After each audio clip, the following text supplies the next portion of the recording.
ये 7वीं सदी का मक्का है।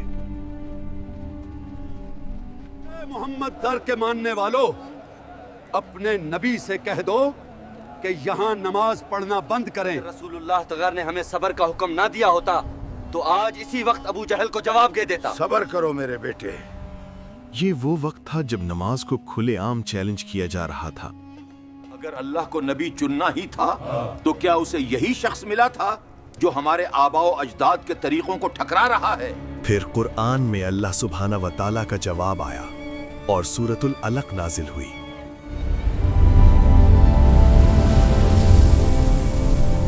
अगर वो बाज न आया तो हम उसकी पेशानी के बाल पकड़कर उसे घिसेटेंगे। तो वो अपनी मजलिस के साथियों को बुला ले, हम भी जहन्नुम के फरिश्तों को बुला लेंगे। हम में से अक्सर लोग सूरतुल अलक के बारे में सिर्फ एक बात जानते हैं, इक़रा, पढ़ो, अपने रब के नाम से पढ़ो। सबको मालूम है कि ये पहला इनकलाब था और जब मैंने भी इस वीडियो के बारे में तहकीक शुरू की तो मुझे ऐसी बातें मालूम हुई जो आपको जरूर जाननी चाहिए। आज की इस वीडियो में हम देखेंगे कि ये सूरत क्यों नाजिल हुई और सबसे अहम सवाल, आज के जदीद दौर में भी इस सूरत के जरिए अल्लाह हमें क्या सिखाना चाहते हैं। इस वक्त मक्का में सिर्फ नफरत नहीं थी बल्कि गुरूर भी था। लोग समझते थे कि हम अमीर और ताकतवर हैं, इसलिए सच भी हम ही तय करेंगे। पूरे मक्का में अल्लाह को यही शख्स मिला, एक ऐसा शख्स जिसके पास न दौलत है न ताकत। नबूवत तो सिर्फ अमीरों और बड़े खानदान वालों का हक है। जब बातों से काम ना चला तो धमकियां शुरू हो गईं। अगर मैंने मोहम्मद सल्लल्लाहु अलैहि वसल्लम को दोबारा यहाँ सजदा करते देखा तो मैं उनकी गर्दन कचल दूंगा। लेकिन इस दुश्मनी को समझने के लिए हमें पीछे जाना होगा। ये 610 ईस्वी का वक्त है, अरब का गर्म सहरा। मक्का की गलियों में शोर तो बहुत था मगर सुकून कहीं नहीं था। लोग पत्थर के बुतों के सामने सर झुकाते थे और पूरी सोसाइटी अंधेरे में डूबी हुई थी। मगर इन्हीं लोगों में एक ऐसे इंसान थे जो सच की तलाश में थे, नबी करीम सल्लल्लाहु अलैहि वसल्लम। इसी तलाश में आप गारे हिरा जाते जहां तन्हाई में इबादत किया करते थे। नबूवत से पहले भी आप सल्लल्लाहु अलैहि वसल्लम को सच्चे ख्वाब आते थे जो बिल्कुल वैसे ही पूरे होते थे, यानी अल्लाह आपको ज़हनी तौर पर तैयार कर रहा था। फिर वो रात आई जिसने तारीख बदल दी। पढ़ो अपने रब के नाम से जिसने पैदा किया। ये नबूवत की वो अजीम जिम्मेदारी थी जो आप सल्लल्लाहु अलैहि वसल्लम के कंधों पर आ गई। जब आप घबरा कर घर आए तो फरमाया, मुझे चादर ओढ़ा दो, मुझे ढांप दो।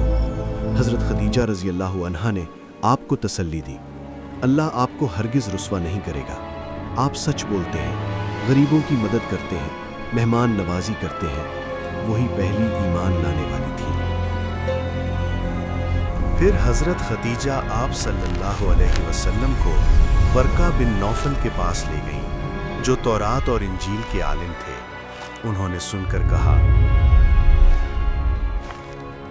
ये वही फरिश्ता जिब्राईल हैं जो मूसा अलैहिस्सलाम के पास आए थे। काश मैं जिंदा रहूं जब तुम्हारी कौम तुम्हें निकाल देगी। नबी सल्लल्लाहु अलैहि वसल्लम ने हैरत से पूछा, क्या वो मुझे निकाल देंगे? उन्होंने कहा, जो भी ये पैगाम लाया लोग उसके दुश्मन बन गए। अब इबादत छुप कर नहीं बल्कि खुलेआम होने लगी। लोग मजाक उड़ाते, देखो नया मजहब आ गया। ये लोग समझते हैं कि झुकने से ताकत मिलती है। पहली बार लोग बगैर बुतों के सजदा कर रहे थे। ये मक्का के लिए अजीब बात थी। अबू जहल इसको बर्दाश्त न कर सका। उसने कहा, अगर मैंने मोहम्मद सल्लल्लाहु अलैहि वसल्लम को दोबारा यहाँ सजदा करते देखा तो मैं उनकी गर्दन कचल दूंगा। इसका मसला सिर्फ नमाज नहीं था, इसका मसला गुरूर था।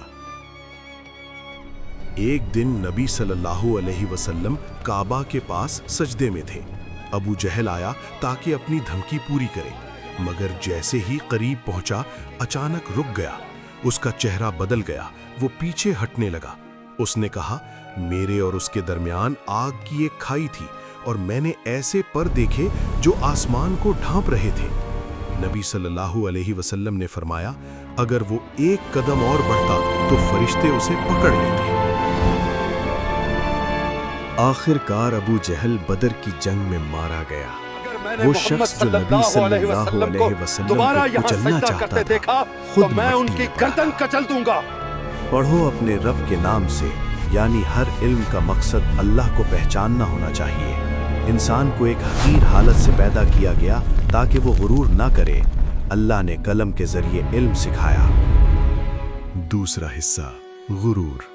انسان سرکش ہو جاتا ہے جب خود کو بے نیاز سمجھتا ہے، مگر حقیقت یہ ہے کہ سب کو اللہ کی طرف لوٹنا ہے. اللہ فرماتے ہیں کیا وہ نہیں جانتا کہ اللہ دیکھ رہا ہے؟ اگر وہ باز نہ آیا تو ہم اسے پیشانی سے پکڑیں گے. ہرگز نہیں، اس کی بات نہ مانو. سجدہ کرو اور اللہ کے قریب ہو جاؤ. آج کے دور کے لیے سبق. آج بھی جب کوئی دین پر عمل کرتا ہے تو اس کا مذاق اڑایا جاتا ہے. مسئلہ نماز نہیں، مسئلہ جھکنے کا ہے. لوگوں کو یہ پسند نہیں کہ آپ اللہ کے سوا کسی کے آگے نہ جھکیں. بسم اللہ الرحمن الرحیم. اقرأ باسم ربک الذی خلق. خلق الانسان من علق. اقرأ وربک الاکرم. الذي علم بالقلم. علم الإنسان ما لم يعلم. كلا إن الإنسان ليطغى أن رآه استغنى. إن إلى ربك الرجعى. أرأيت الذي ينهى عبدا إذا صلى. أرأيت إن كان على الهدى أو أمر بالتقوى. أرأيت إن كذب وتولى. ألم يعلم بأن الله يرى. كلا لئن لم ينته لنسفعا بالناصية. ناصية كاذبة خاطئة. فليدع ناديه. سندع الزبانية. كلا لا تطعه واسجد واقترب.